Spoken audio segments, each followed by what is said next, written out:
Fala galera, Gildo Moraes aqui, professor de História do Colégio de Curso de Aplicação Taquara. E o nosso assunto de hoje, República Velha. Né? República Velha, galera, nossa primeira experiência republicana vai lá de 1889, 15 de novembro de 1889, até 1930, lá com a Revolução de 30, né, que levou Vargas ao poder. Né? Ela é dividida em República da Espada. Na verdade, a nossa primeira parte é essa aqui, o governo provisório, né? Que vai de 1889 a 1891. Essa é a primeira parte. O ano de 1891, de 1891 a 1894, aí sim a gente tem a República da Espada, né? Deixa eu só ver se está aqui. O governo da República da Espada está aqui, mas a gente vai falar disso mais à frente.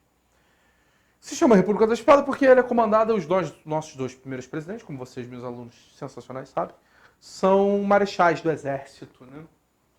E aí depois eles são substituídos por civis, né? E aí a liderança civil é a República das Oligarquias, né? Vai durar até aí 1930, né? Primeiro, governa por decreto, já que a Constituição original de 1824, né, que recebe aí alguns adendos em 47, né, lá o parlamentarismo às avessas, ela é dissolvida, é uma Constituição imperial, né? Exila a família real, era importante tirar do Brasil o maior símbolo do império, que é a família real. A família real se exila em Paris e lá em Paris o Dom Pedro II morre no exílio. Né? E promove, isso aqui é interessante, promove uma ampla campanha de cidadania. A gente está acostumado com o quê, galera? Nasceu, você é cidadão. É assim no Brasil, é assim nos Estados Unidos, por exemplo. Você nasceu nos Estados Unidos, você é cidadão americano, você ganha o seu green card. Mas ao contrário do que vocês podem pensar, essa não é uma prática tão comum assim no mundo. Essa não é uma via de regra. Nasci no país, sou daquela nacionalidade. Não. Se você e sua esposa, por exemplo, viajarem para a Inglaterra e lá tiverem um filho, você é brasileiro, sua esposa é brasileira, e lá tiverem um filho, o seu filho não é britânico, seu filho será registrado como cidadão brasileiro, né? Porque lá a descendência importa mais do que o nascimento, né? Não tem nada a ver pelo fato de você ter nascido lá ou não, mas a descendência dos seus pais. Aqui no Brasil, passou-se a considerar o nascimento como conferente de cidadania graças a isso aqui. O Brasil aprovou uma ampla campanha de cidadania, né, tornando qualquer um nascido no território e qualquer um que quisesse aderir à cidadania brasileira, automaticamente cidadão brasileiro. Aí olha o que eu botei aqui para vocês. Promove um branqueamento artificial da população. Por que isso?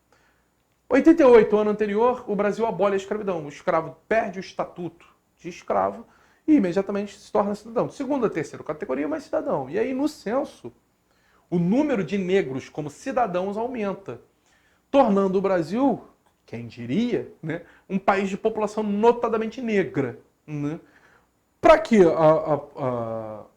naquela época, para que isso pudesse ser revertido, obviamente uma visão eugenista e racista da sociedade, né, promoveu-se essa campanha de branqueamento artificial, tornando cidadãos filhos de imigrantes italianos, japoneses, alemães, que viam influxos relevantes aqui para o Brasil, fugindo das guerras de unificação, né, e da violência da era Meiji, né, oh meu Deus, da era das luzes lá no Japão. Essa galera migra para cá, né? Os filhos deles, nascidos no Brasil, e aqueles que aderiram à campanha de cidadania, se tornam cidadãos brasileiros, aumentando o número de brasileiros na população, aumentando o número de brancos na população brasileira. Por isso a gente chama de branqueamento artificial. Né? Obviamente que esse número está maquiado. Né? O encilhamento, galera, foi uma política econômica do governo do Deodoro. Né? O encilhamento, esse não é o nome, tá, da política econômica. Encilhamento, na verdade, é um apelido que essa política econômica vai receber. Tudo bem? Para quem não sabe, só curiosidade histórica aqui, encilhamento é o nome que se dá ao ato de colocar os cavalos nas baias antes da corrida de cavalos. Né? Quando você está apostando lá em turf, corrida de cavalo, né, um pouco antes, são quando as últimas apostas são feitas, né? Antes de se fechar as apostas, você coloca o cavalo nas baias, né? Você viu em filme aquelas baias? Plá, abre, o cavalo sai correndo com o jockey e tal. Então, o ato de colocar esses cavalos na baia para começar a corrida é chamado de encilhamento. Você vai entender daqui a pouco por que essa política econômica recebeu esse nome. Né? Ela é adotada pelo Rui Barbosa, né, patrono do curso de Direito da UERJ, por incrível que pareça, um dos grandes pensadores do Brasil, né? De tanto ver triunfar as nulidades, é uma frase maravilhosa dele, né? O homem honesto chega a rir de si mesmo, né? Duvidar da própria honra, né? Ter vergonha de ser honesto, é uma frase muito bonita. O objetivo dele era industrializar o país num período curto de tempo, desenvolver a indústria e a economia do país, né? Ele considera, eu acho essa frase maravilhosa, o Erge adora fazer isso aqui, ó. Considera o meio circulante exíguo. Que frase linda, né? Professor, o que é meio circulante? Dinheiro disponível no mercado. Dinheiro, papel moeda, dinheiro circulando. Dinheiro no seu bolso, dinheiro no caixa, dinheiro na rua, dinheiro. E exíguo, professor, essa palavra eu botei só para as pessoas acharem que eu estudei. Exíguo significa que é pequeno, que é pouco, que é escasso, né? Então ele considera que o dinheiro circulando no mercado naquela época era pouco, né?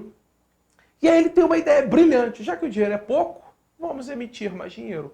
Política de emissão de moedas. Ele, inclusive, faz com que 3 polos no Brasil, além da Casa da Moeda mais 2, passem a imprimir moeda. Mas não é só isso. Ele não só encheu o mercado de dinheiro, né, fabricando dinheiro, sim, o Estado-nação pode fazer isso, é uma das prerrogativas, inclusive, do Estado-nação.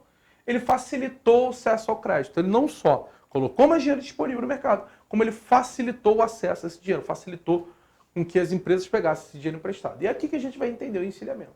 Primeiro, né, essa política de emissão de moedas desenfreadas gerou inflação, moeda disponível no mercado, preço, né, não havia riqueza suficiente para garantir o valor dessa moeda, o preço dela despencou.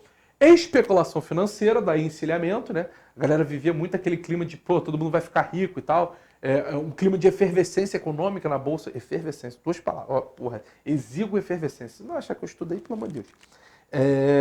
Não se deixe enganar pela minha brincância. Como é que é? Brincância da pagodância, né? Que são os meus brincos de pagode, os gêmeos que eu adoro. Minha marca registrada. O que eu tava falando? Assim. Então a galera botava na cabeça que ia ficar rica a qualquer momento, né? Havia um clima de efervescência econômica no ar, né? Era só apostar na Bolsa de Valores que você imediatamente vai ficar rico. Se você puxar pela memória, o período em que o Grupo X lá do Eike Batista, né, passou por um boom de desenvolvimento econômico, a gente tinha essa mesma sensação. Bastava você investir um dinheirinho pequeno que fosse nas ações do conglomerado do Eike Batista, você ia ficar rico imediatamente. Como os senhores sabem, como espectadores do futuro. Não foi exatamente isso que aconteceu. E por último, ó, empresas fantasmas. Galera, para você pegar dinheiro emprestado, você precisa abrir empresas. O que essa galera fazia? Abria essas empresas fantasmas, pegava o dinheiro emprestado e simplesmente desaparecia, né? E aí, como as empresas eram fantasmas, obviamente não tinha de quem exigir o pagamento desses empréstimos. Então, obviamente, né, o encilhamento ele foi uma política econômica desastrosa, né, que vai, inclusive, minar o poder do Deodoro, né? Isso aqui que é interessante, ó, galera. Constituição de 1891, nossa primeira Constituição republicana, ó. Como eu falei para vocês, republicana, então o Brasil deixa de ser um império e vira uma república, né? Não à toa, né, nós deixamos de ter províncias e passamos a ter estados da federação, então ela é federalista. Sendo federalista, inclusive, você entende uma certa autonomia de poder dos estados. Ela é presidencialista, né? Ou seja, o regime é presidencial, se eu não me engano, de 5 em 5 anos, era na época. Vai aumentar para 6 anos durante a ditadura militar, depois de 88 cai para 4. Presidencialista, regime presidencial, né? O voto, isso aqui é muito importante, galera. O voto era universal. Olha que loucura. E se você pegar a tabela, tem uma questão na UERJ que adora falar disso, se você pegar a tabela, você vai ver que no Império, enquanto o voto era censitário, o número de votantes era menor do que na República, em que o voto era universal. Como é que o número de votantes cai do Império para a República, se no Império o voto era censitário e na República ele era universal? Olha só. O voto era universal, mas restrito a homens alfabetizados e maiores de 21 anos. Ou seja, mulheres, clérigos, militares, menores de 21 anos e analfabetos não podiam votar, né? Você imagina o índice de analfabetismo no Brasil em 1891. Por isso o número de votantes caiu tanto no Brasil. Detalhe, o voto era facultativo, então você não era obrigado a votar, e o voto era aberto. Na próxima aula você vai entender o porquê da importância desse voto aberto. Tudo bem, pessoal? Beijo no coração, até a próxima.